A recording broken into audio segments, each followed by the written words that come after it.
Hey everyone, I managed to find a club that Canada doesn't belong to. Yet. I've said often, only half in jest, that Canada would be a perfect member of the EU. Today, Timothy Garton Ash on Europe's bloody past and its uncertain future.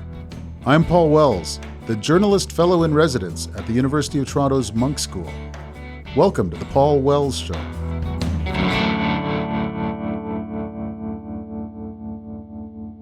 Okay, I don't know about you, but this week's episode is a big deal for me. If Europe has a historian, an in-house journalist and chronicler, at least if we're talking about the people who do that work in English, then to me that person is Timothy Garton Ash. And he's had that role for something close to 40 years. He was in Germany when the wall came down. He was in Poland in the early days of Solidarity. He's written about every big moment in the history of Europe for The Guardian newspaper, in a succession of best-selling books. He's advised Margaret Thatcher and Tony Blair and George W. Bush on how to think about and deal with Europe. He's a professor of European Studies at Oxford, and when he came to the Munk School at the University of Toronto last month, I was eager to meet him. He's got a new book. It's a little bit different from some of his other books. It's called Homelands, A Personal History of Europe. It's a kind of reported memoir. Ash goes back to the places where Europe's modern history happened, the places where he formed his own ideas about Europe. And he catches up with figures from Europe's past and his own, and updates the continent's progress towards wherever it's going. Obviously, he's got Brexit on his mind these days, and the war in Ukraine, and the rise of populist nationalist movements in Hungary and Slovakia, and in Poland, a country that's very important both to him and to me. He's worried about Europe, as anybody who cares about the place should be. But he's also got a romantic streak. One sentence that stood out among many to me in this extraordinary book is this one. My Europe, he writes, was and still is about the struggle for freedom. I met Timothy Garton Ash in a podcast studio in the basement of the Munk School in Toronto. Timothy Garton Ash, thank you for joining me. Great pleasure to be here. The book is called Homelands, A Personal History of Europe. It's the kind of book that you could have written a version of any time in the last 15 years. Why did you write it now? This book took me just 50 years to write. And, I've been traveling in Europe, writing about Europe for literally 50 years, since the early 1970s. So that's part of the answer, that I had this extraordinary perspective of what had gone right in Europe, but also what had then gone wrong. And one of the big motivations for writing the book is that we've built the best Europe we've ever had, and now we're in danger of losing it. And how that happened is, to some extent, the substance of the last 20% quarter of your book, the part that you say Europe is faltering. So, my dear, much missed friend Tony Jart famously identified a period called postwar, i.e. post-1945. I identify a period which is called the post-wall period, from the fall of the Berlin Wall, 9th of November 1989. And what I argue is that comes to an end on the 24th of February 2022 with Vladimir Putin's full-scale invasion of Ukraine. And basically that period, like a game of football, European football, that is, proper football. Soccer. It's a game of two halves. Mm-hmm. So you have the first half up to 2007, which is an incredible progress. I mean, the enlargement of freedom, starting with German unification all the way through East Central Europe to the Baltic states. Estonia, a country that didn't exist on the map of Europe in 1989, comes into EU and NATO. But then I argue, starting in 2008, the combination of the beginning of the global financial crisis and Putin's seizure of two chunks of Georgia, you have what I call the downward turn. And from that moment on, it's just a cascade of crises, one thing after the other. Eurozone crises, Putin's seizure of Crimea, and the beginning of the Russia-Ukrainian war, more than 9 years ago. Brexit, Trump, the demolition of democracy in Hungary, right through the COVID pandemic, all the way down to the beginning of the largest war in Europe since 1945. So it's telling that story through things I've seen, people I've met, be it Helmut Kohl or Vladimir Putin or Margaret Thatcher or quote-unquote ordinary people, but also trying to work out why it happened, what went wrong. I was going to ask about Tony Judt near the end, but since you raised his name, his extraordinary book, Postwar, came out, I believe, in 2005. And that whole period of crisis piled on crisis, what we could almost call polycrisis, a word you mentioned, that all happens after his book and after he passed away. Would you have been surprised by the turn that things have taken? So it's so fascinating, this, because Tony, who was really a dear friend, was one of the most skeptical people I've ever known. But that book, Post-War, 2005, ends with an incredibly optimistic statement about Europe and the future. Why?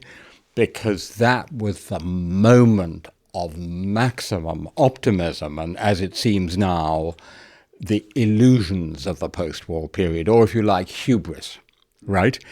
And no one is immune to the spirit of their times. Even Tony, with his, hard-nosed skepticism. His very last book, shortly before he died, Ill Fares the Land, is already saying, hang on a minute, something has gone badly wrong. We've forgotten the lessons of social democracy, egalitarian liberalism, the kind of liberalism I believe in. We've neglected the other halves of our own societies. But it's fascinating to see how optimistic that book is. And by the way, if I'd written a book at that time, I'd have made the same mistake. I sometimes try and figure out when things started to turn sour. And I sometimes date it from George W. Bush's second inaugural address, which was very much a speech about freedom on the march. They had defeated the Taliban. They had begun to set things right in Iraq. And now it was time to really turn on the afterburners and go and fix countries around the world. And Freedom House in Washington, with their annual Freedom in the World report, dates 2005 as the beginning of a long secular decline in freedom in the world. It's almost like we, liberal internationalists, got too big for our britches. Absolutely.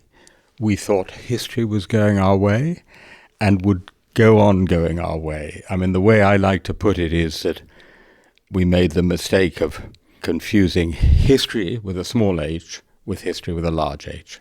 So history with a small h, as history rarely happens, which is always the interaction between deep structure and process on the one hand and conjuncture, contingency, chance, collective will, individual leadership on the other. That's how history rarely happens. And we started kidding ourselves, not so much in the early 1990s. We didn't know then how things were going to turn out, but precisely in the early to mid-2000s, that this was history with a capital H, namely a Hegelian process of the inevitable progress towards freedom. And that was precisely the moment when things started going wrong. And, it's really interesting. Freedom isn't a process. Freedom is always a struggle. That's what the Ukrainians are reminding us of today. So I do agree that that was the moment of maximum hubris, as it were, just before the storm. Interestingly, though, and this is something I found out writing this book, 9/11 isn't the big turning point in European history, right? It's a big turning point in American history, Middle Eastern history, and of course that affects us because anything that affects the United States affects us. That's like, as for Canada. It's okay, we're used to it. But as I say, I think those illusions were building up, and then the turning point, the actual break, is 2008. Because if you think about it, we had the 2004 big enlargement of the EU and NATO. Beginning of 2007, we bring in Bulgaria and Romania. So in our European perception, things are still actually going quite well, even when they were going pear-shaped, certainly in Iraq and in the US. And all those illusions fed into it, including, of course, the US illusions. Funny you mentioned George W. Bush. So I have a part-time permanent appointment at the Hoover Institution. And my office is in the corner where George Shultz used to sit. And I have various George Shultz memorabilia on the shelf, very odd things, including a glass eagle commemorating a dinner given for President George W. Bush. And on it, there is a quotation from George W. Bush, maybe even from that inaugural, which says something like, "The future belongs to free peoples." I would passionately want that to be true. But as a historian, one has to ask if it's actually going to be true. The book is to a great extent a love letter to Europe. But in the opening chapters, it becomes clear that it's really hard to find Europe's address by any criterion. The geographical boundaries, the shared conception of history, the interpretation of major events, the presence or absence of democracy. Europe fades in and out the closer you try and scan it. And it seems in the early chapters of the book that you're almost having fun with that dilemma. There are so many different Europes. There is no single Europe. And one thing I've learned in a long career of working on Europe is never name a boundary, except possibly in the north, because I think we could argue that Europe ends at the North Pole. We could agree on that.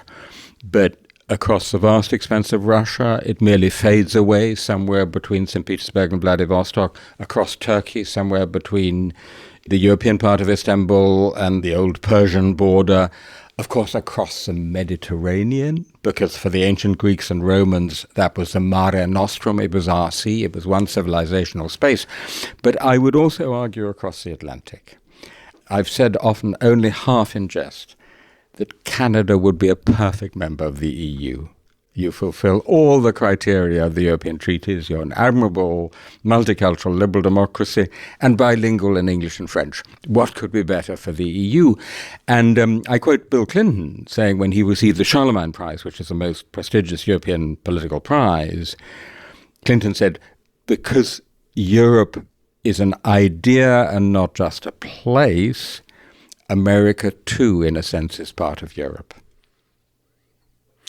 I've always hoped that Canada could seek some sort of associate membership of the EU. But even though we would seem unnatural, I think it's fair to say that Canadians, population, leadership, have not often enough done the required readings. We're inattentive part-time Europeans. You must sense that when you come to visit.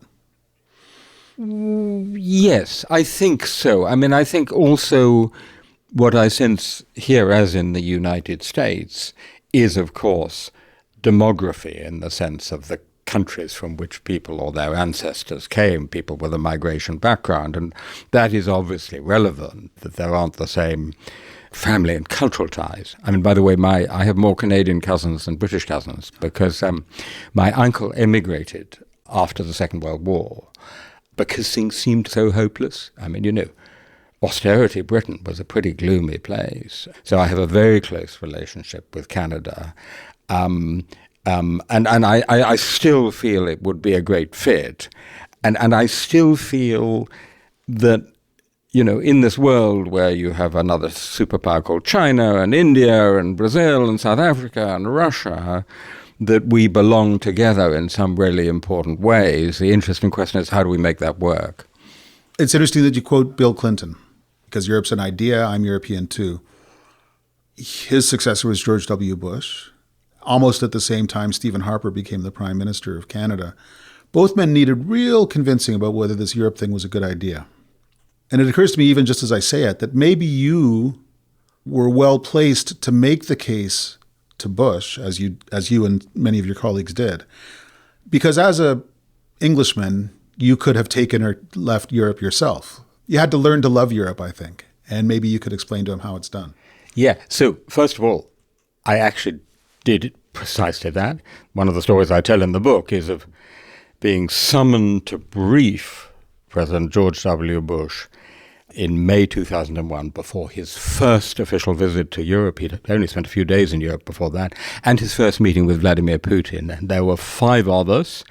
Mike McFall from Stanford as a Russia expert, Tom Graham as a Russian expert, Felix Rehatin, and then 2 Brits, me and Lionel Barber, subsequently editor of the FT. And there was a moment in this conversation, it was a long conversation, I think over 2 hours, there was a moment I will never forget when Bush, leaning back in his chair, by the way, with Cheney lowering in the background, Dick Cheney, just lowering is the word, Bush said, "Do we want the European Union to succeed?" Question mark. And it was Lionel Barber and I, the 2 Brits, who spent quite a bit of time very emphatically persuading him, absolutely you should.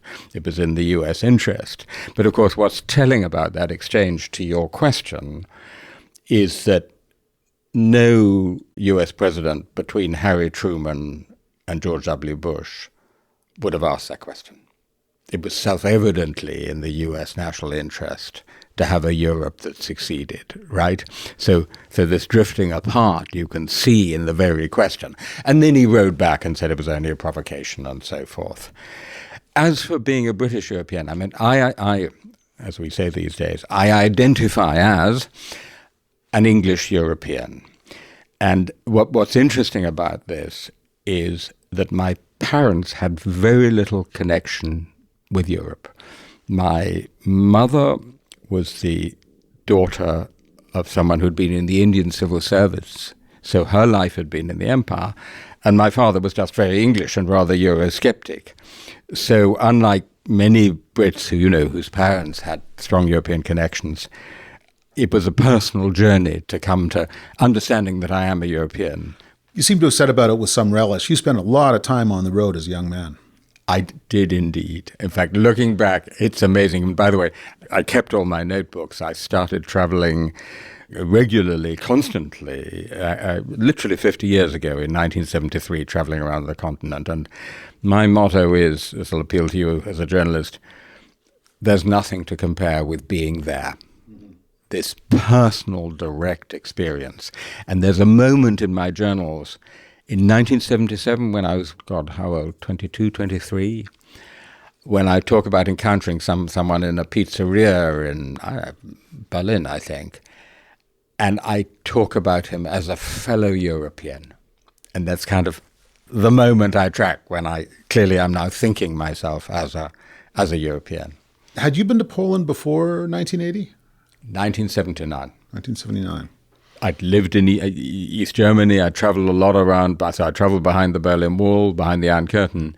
And then I thought, I've got to discover the rest of Eastern Europe. And I went on a great road trip all the way through what we then called Eastern Europe, just after Pope John Paul II had gone on this amazing pilgrimage to Poland in summer 1979, with millions of people turning out. The communist state virtually ceased to exist.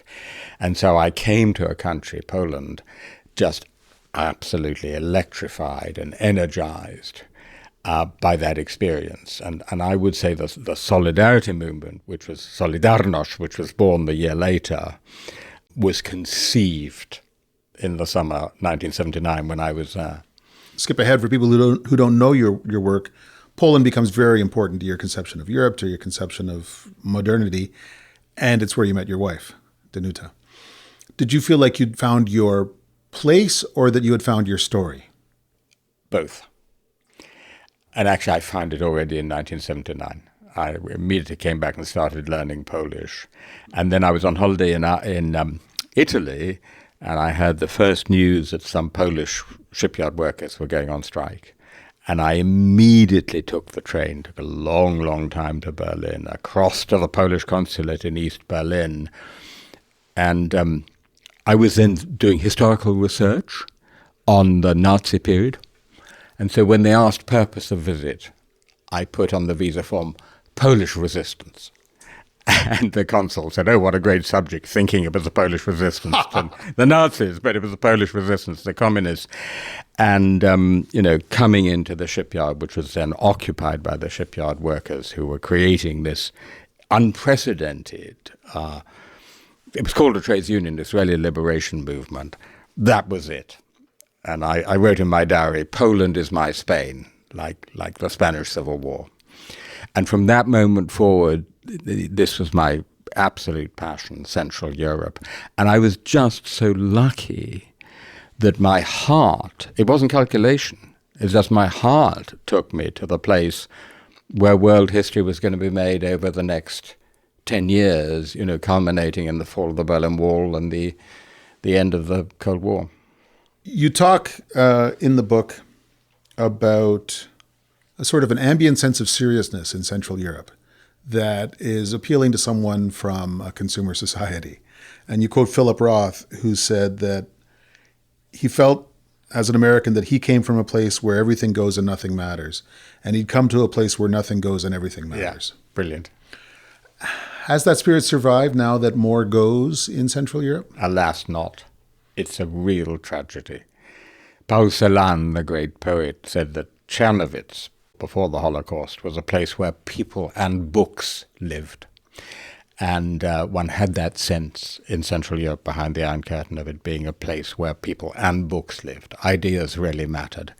Classic example, someone who's really a hero of the book, Václav Havel, the dissident playwright who then became a leader of the Velvet Revolution in Prague, which I was lucky enough to witness at first hand thanks to him, and then obviously the founding president of the Czech Republic.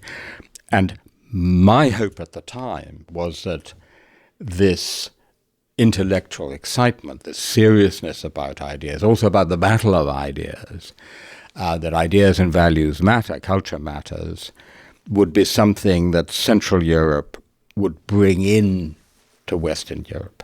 Unfortunately, what happened was the opposite. Instead of the intellectual seriousness and energy coming into Western Europe, capitalism, consumerism, altogether economistic, one-dimensional economistic thinking flowed the other way. And that's one of the reasons I think we're in the mess we're in, and actually things don't look so good in East Central Europe either. I mean, that's awfully grim. I mean, one could name prominent writers, Olga Tokarczuk, who just got the Nobel Prize and so on, but you're saying that the soil within which that literary culture thrived is no longer as fertile as it used to be. So there were still some very good writers. There's a wonderful Czech writer called Joachim Topol. Olga Tokarczuk is fantastic. But what there used to be is this very specific thing called the intelligentsia, a whole class that saw itself as trying to give moral leadership and intellectual leadership to the nation. And that's almost totally disappeared. And there's some very petty, if we sometimes think our politics are petty and corrupt, and my goodness, they are in many of our countries. Take a look at Polish politics. It's very depressing. Now, that said, Germany in the 1950s was extremely materialistic. And then you had the 60s, you had 68, you had the emergence of writers like Günter Grass and Heinrich Böll and wonderful contemporary historians. So maybe they'll come out of it. But at the moment, it doesn't look so great. And of course, the Polish church is now, whereas in the 1980s, it was a great force for emancipation, for universal human rights, for freedom, for democracy, actually. Now it's a provincial, xenophobic, reactionary organization. Since we're here, let's talk about the upcoming Polish election. I spent a decade from 2004 to 2015 covering Poland as much as any Canadian-based journalist could. And then the Law and Justice Party won the 2015 campaign, has been in power since then, and is moving Poland by fits and starts, more in a quasi-authoritarian direction like Hungary. Their next rendezvous with the Polish electorate is in October. How do you think that's going? Let me go back for a moment. My particular version of the hubristic, the mission accomplished fallacy that we talked about a few minutes ago was to believe that by 2010, Poland and Hungary were consolidated democracies. Why? Because they were also inside the EU and NATO. And the whole constitutional theory of the EU is you've got to be a democracy, and the EU is going to guarantee that.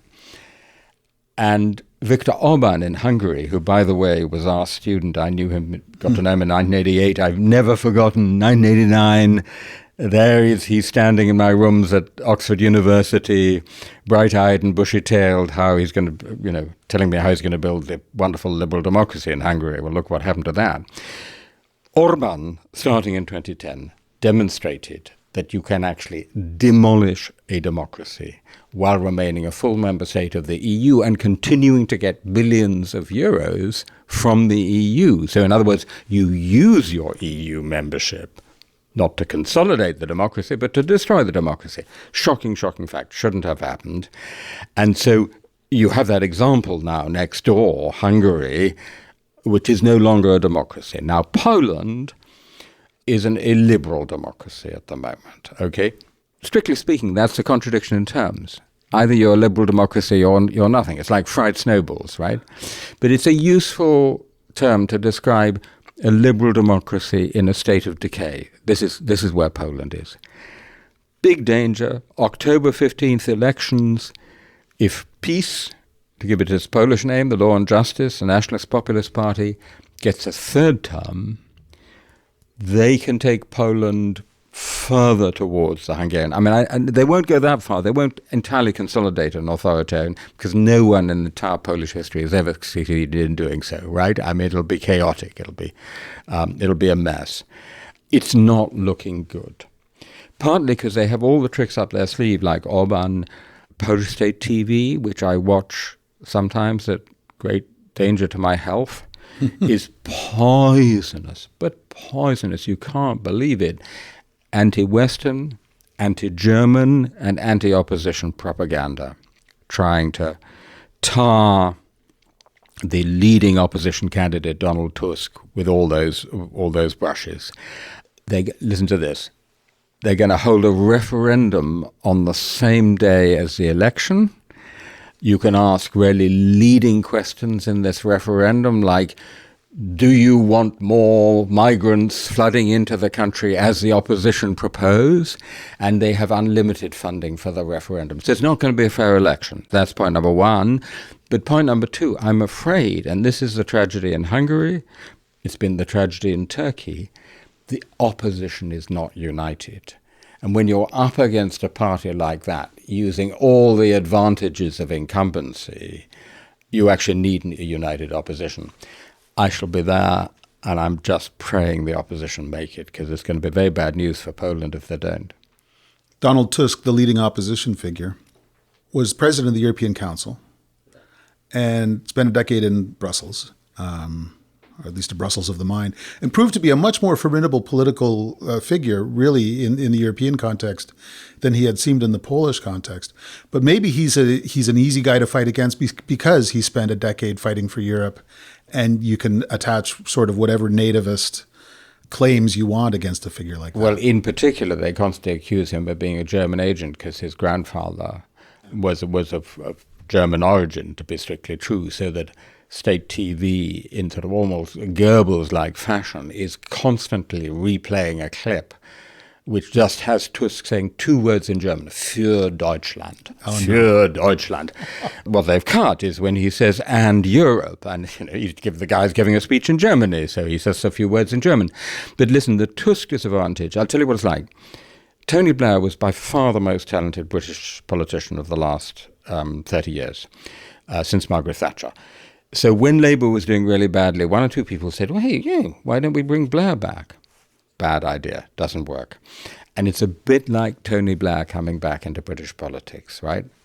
All those people who didn't like stuff Blair did, and there was quite a lot of people who didn't like what Tusk did, mainly as a Polish prime minister in the 2000s, they're not going to vote for him. So although he's a formidable politician, he has this large negative electorate. And then young voters say, I don't believe it. Here we are, it's 2023, and it's still Kaczynski against Tusk, these two old guys slagging it out. It's a bit like sort of Biden-Trump in the US. Really? Is there nobody younger to step onto the stage? And we're at the point in Central Europe's history where a new generation would be intellectually, if not in every other aspect, post-war. Their entire experience would have been after the most formative event in your lifetime and mine. Maybe that would almost be a healthy amnesia?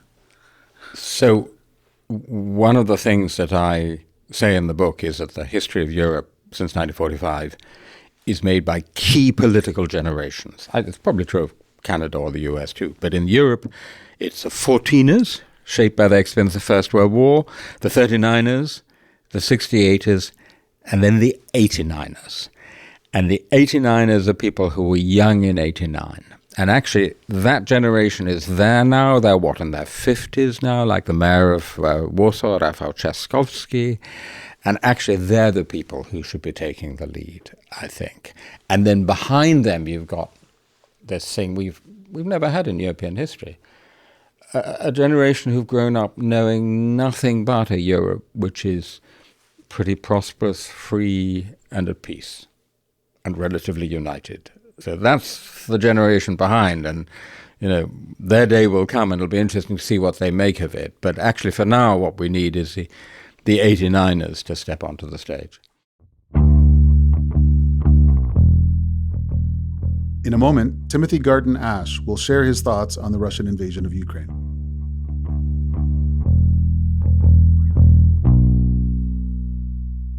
As you know, here on my show, I get to talk to the people behind the news, the leaders and thinkers tackling the big problems we're facing today. If you enjoy listening to people telling stories about major events in their own words, then you should listen to the podcast Artifactuality, hosted by acclaimed novelist Kim Thuy. Kim draws on the Canadian Museum of History's archives and exhibits to help understand our past from the people who lived it. And she gets deep into conversation with guests whose lives have been shaped by those pivotal moments. Artifactuality is a podcast from the Canadian Museum of History and Antica Productions, available now on Apple Podcasts, Spotify, or wherever else you get your podcasts.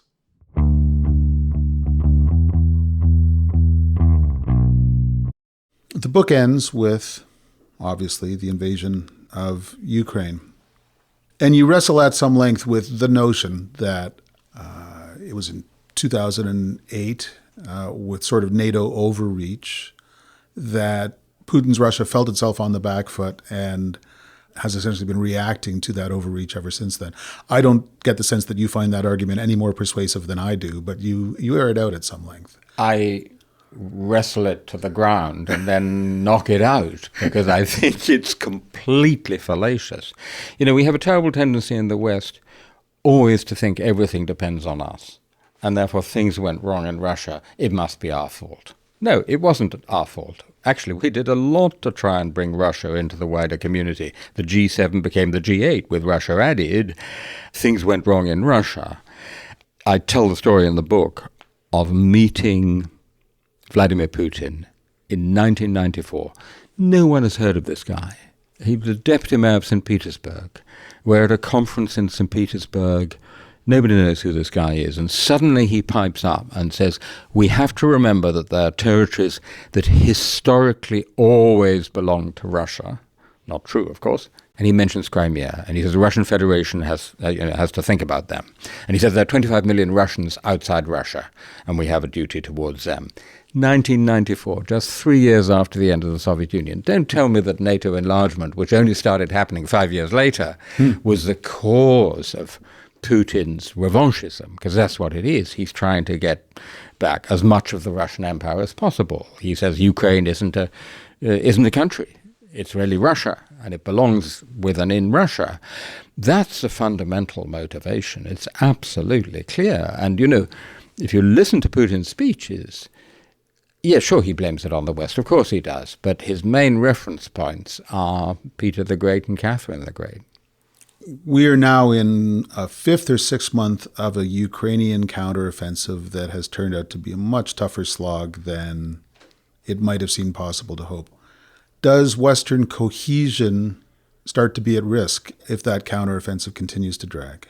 You say in your book, historians shouldn't try to predict, but I'll put you on the spot. Well, let me start by predicting the past, which is rather easier. I spent half my time on Ukraine. I've been there 3 times in the last 9 months, most recently in July. I mean, it is absolutely decisive for the whole future of Europe, and some would say of the world.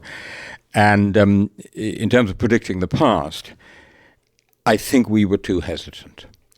If you remember, they had great success last summer with a big counteroffensive that took them to Kharkiv.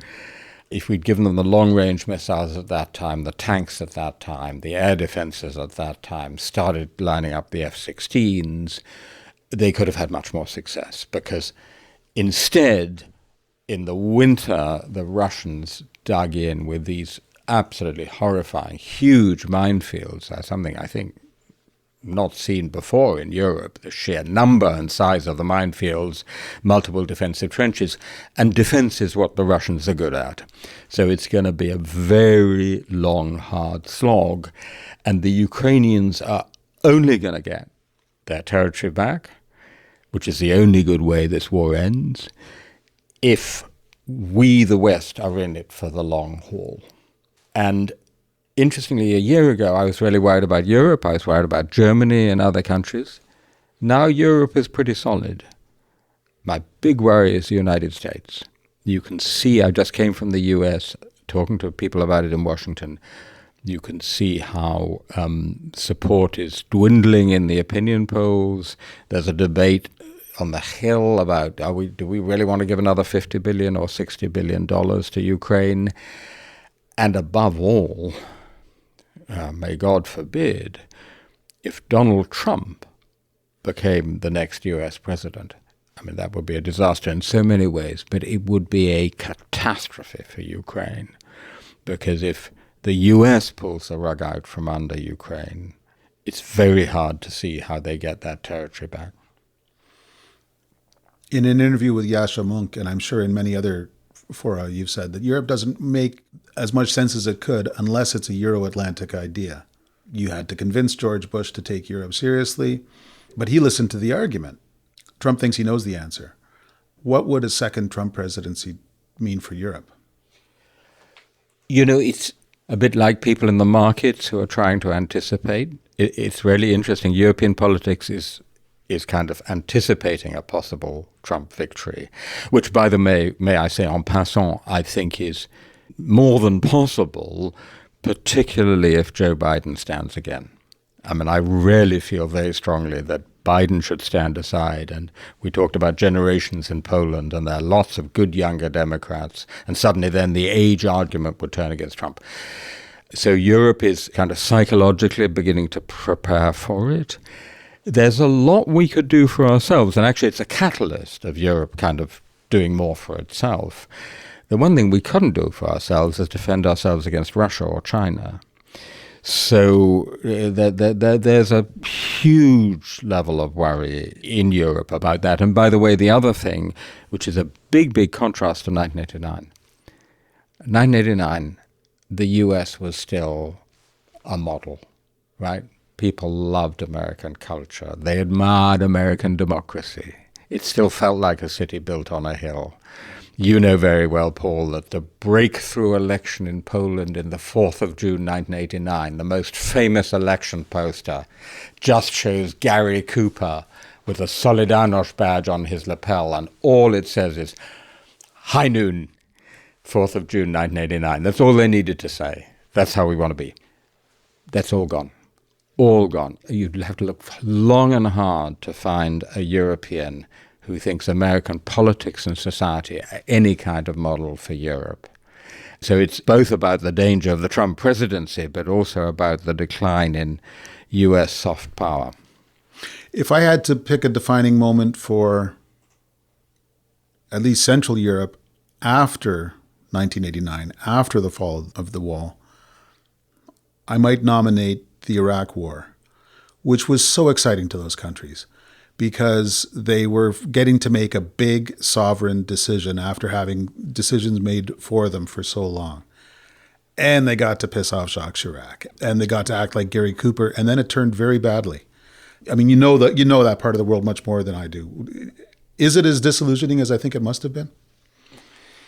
You know what? It was, obviously. It didn't work out well, and they know that. But the Euro-Atlanticism is still very deep, and you see it again over Ukraine. The Estonians, it's the wonderful Kaja Kallas. Of course, it's the Ukrainians themselves, it's the Poles, it's the Czechs who are saying, we've got to do this together. We can only do this together. So what that means is that in this enlarged EU, there is no possibility of the Gaullist version of trying to make a United States of Europe as an alternative superpower to the United States. You remember Emmanuel Macron, on his way back from China, gave an interview in which he said, we don't want to be a vassal of the United States and we must be another pole. not going to work. Every single time it ends up dividing Europe rather than uniting it. So that I honestly think our future is Euro-Atlanticist or it's nothing. And here's the opportunity for the United States and indeed for Canada. If we help Ukraine to win this war, difficult though that is, another 2 years, 3 years, you will have a weakened Russia, the largest, most combat-hardened army in Europe, the Ukrainian army, the second largest in Poland, because Poland is building up its army big time, and Germany is spending 2% of its GDP, which would give it the third largest defense budget in the world because of the size of its economy, right? So you won't have the United States of Europe, you won't have a Europe that can defend itself against Russia, but you would have a much stronger European arm of the Atlantic Alliance. There'd be burden sharing.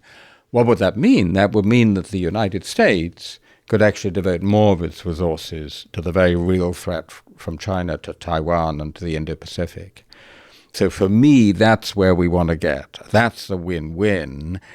And then if you go back to the Hill, to the Congress, as a US president, you say, we saved a free country, we helped a free country to defend itself, and we've got a better deal in the relationship with Europe, and that's good for seeing off China in the Indo-Pacific. Europe has always had many moving parts, but it has so often come down to the stability and the strength and the audacity of the French-German motor. How's the French-German motor doing today? Stuttering or spluttering or whatever motors do. Not quite stalling, but it's not working well. And one reason for that is very interesting. It's because of Brexit. Because actually, the history of Europe for 200 years, it's been about France, Germany, and Britain, those three players. And when Britain was still in, it actually helped the whole thing to work. I like to say that it's the opposite of Princess Diana's marriage. You remember Princess Diana famously said, there are three of us in our marriage. It was a little bit crowded. In the case of the EU, it was precisely the ménage à trois which made the whole thing work. If those three countries, Britain, France, and Germany, got together on something, you could be pretty sure there were a lot of other European countries who wanted to, right? If we disagreed, I'm a small country or a medium-sized country in the EU. I don't like the Franco-German initiative. I can go with Britain. I don't like the British-German initiative. I can go with France. So it was a constant balance. Absent that balance, it's just not working so well, and you've got the 25 other countries in the EU are just not ready to be told what to do by France and Germany together. What's really missing in this, because for all his faults, I'm fundamentally an admirer of Emmanuel Macron. He's someone who has a strategic vision for Europe. Maybe too many strategic visions for Europe, but nonetheless, he's thinking about it. What's missing here is Germany. There just isn't that kind of strategic leadership coming from Germany, which is not just the biggest, but the most powerful country in the European Union, and that's what we really need. Olaf Scholz so far seems a bit of a prisoner of his coalition, a bit constrained by the Green movement, which is more than just green. It's peacenik, it's skeptical about, liberal internationalism, and he's not wholly owned by that school of thought, but he seems to keep looking over his shoulder at it. So there are two problems in the German government at the moment. Olaf Scholz, first of all, is a prisoner of Olaf Scholz, right? He was a brilliant mayor of Hamburg, and actually I think he'd be a very good managerial peacetime chancellor. But his bad luck is to have come into a time of dramatic change and a time of war when you need to act differently. And I've been credited with popularizing the term Scholzing, which has been translated as proclaiming your good intentions and then making sure nothing happens, which is a little bit unkind because actually he has shifted. But if I may, that's also a national sport in Canada. Well, maybe you'd like to take Olaf Scholz and give us Chrystia Freeland. We'd appreciate having her with us in Europe. But I don't want to be too unfair to the guy, but on the whole, there are people who are good at peace and people who are good at war. So, for example, President Zelensky was actually not a very successful peacetime president. but he's been a fantastic war leader, and with Scholz it's rather the other way around. Although I think he's learning. But the other problem is the one you describe, which is because German politics has become so multi-party, and you always have coalition governments, and it's not just the Greens, who, by the way, have been, on the whole, great supporters of Ukraine, so let's be fair to them, and have some of the best politicians in the country, notably Robert Habeck, the economy and energy minister, but it's also the Free Democrats, who are kind of economic liberal / libertarian, and it's not working well. It's very, very difficult to get anything done. So as I said, the whole of Europe is looking to Germany for this kind of strategic leadership, and they're spending days arguing about a compromise on heat pumps.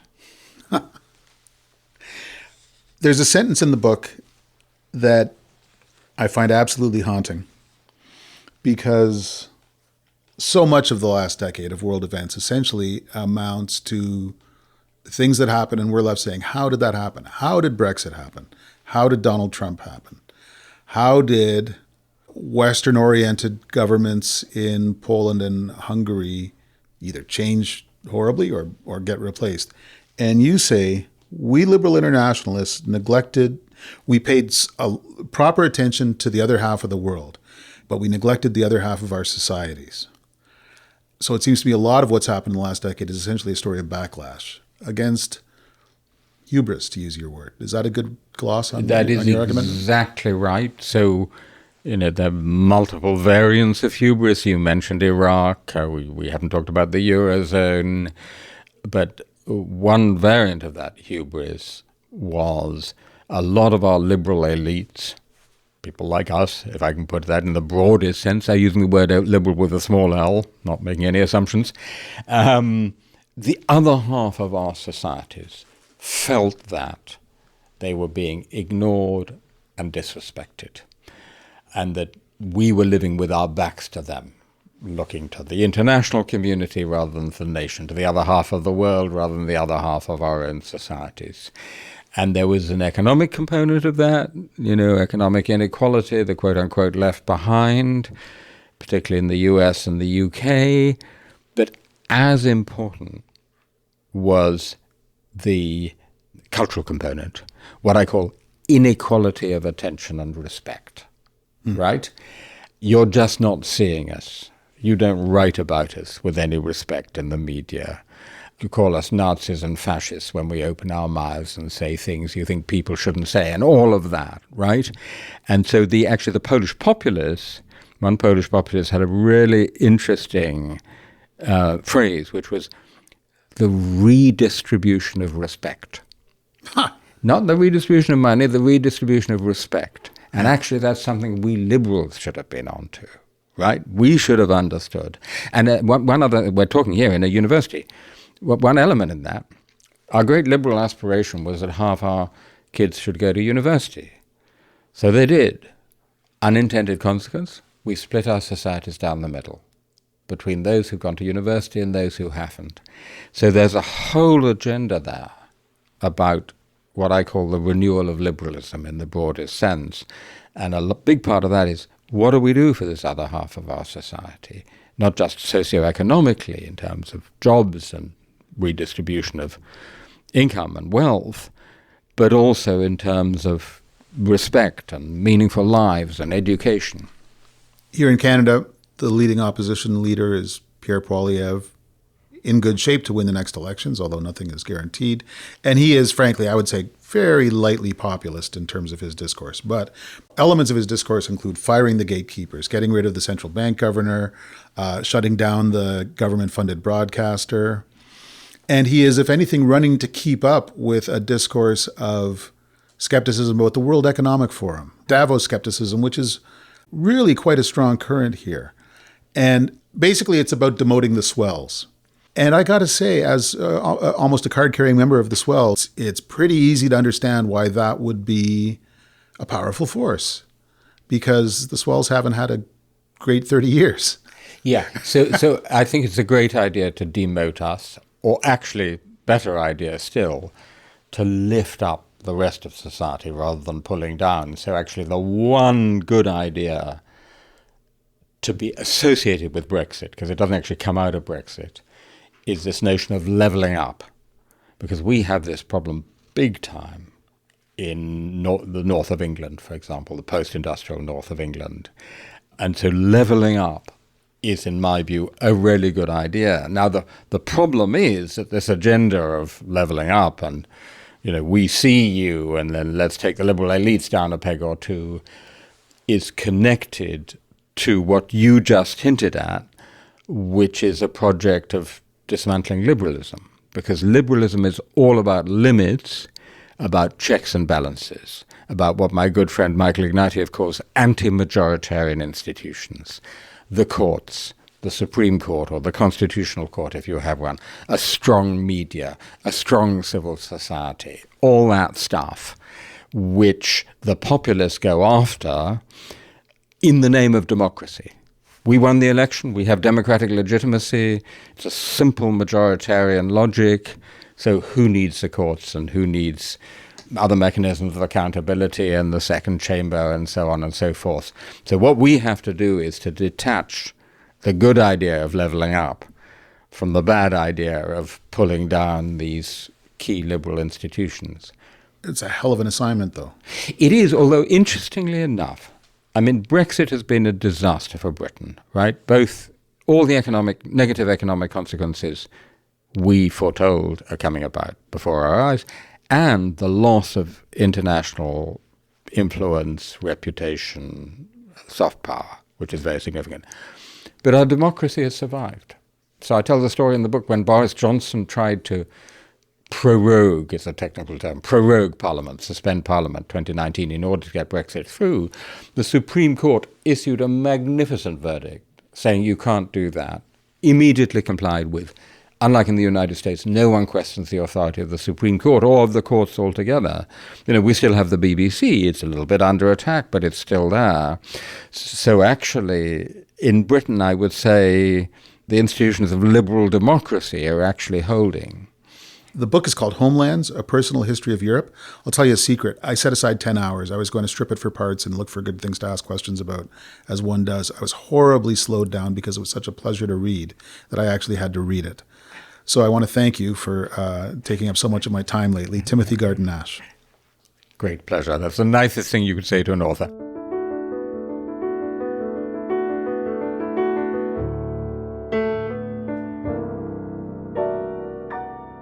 Thanks for listening to The Paul Wells Show. The Paul Wells Show is produced by Antica in partnership with the University of Toronto's Munk School of Global Affairs and Public Policy. Our producer is Kevin Sexton. Our executive producers are Laura Reguer and Stuart Cox.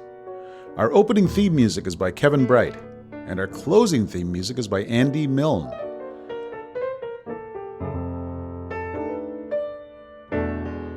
Go to paulwells.substack.com to subscribe to my newsletter. You'll also get a premium version of this show with bonus content. We'll be back next Wednesday.